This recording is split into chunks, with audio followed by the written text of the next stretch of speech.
చూశారు కదండి, ఈ ఆసిల్ బ్రీడ్ అనేది పంజాబ్ రాష్ట్రంలో జన్మించింది.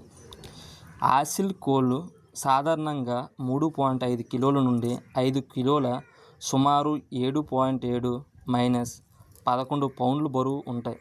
కొన్ని పెద్దవిగా బాగా పెరిగిన పక్షులు 6 లేక 7 కిలోల వరకు పెరుగుతాయి. రకాలు 1.8 మరియు 2.7 కిలోల బరువు కలిగి ఉంటాయి. మగ ఆసిల్ కోసం కీలక బరువు వివరాలు: ప్రామాణిక మగ కోళ్ళు 3.5 మరియు 5 కిలోల మరియు 7.7 మరియు 11 పౌండ్లు కలిగి ఉంటాయి. పెద్ద రకాలైతే 6 లేక 7 కిలోల వరకు ఉంటాయి. శక్తి మరియు ప్రోటీన్ కోసం అధిక నాణ్యత మొక్కజొన్న మరియు సోయాబీన్ భోజనం ఉపయోగించబడుతుంది.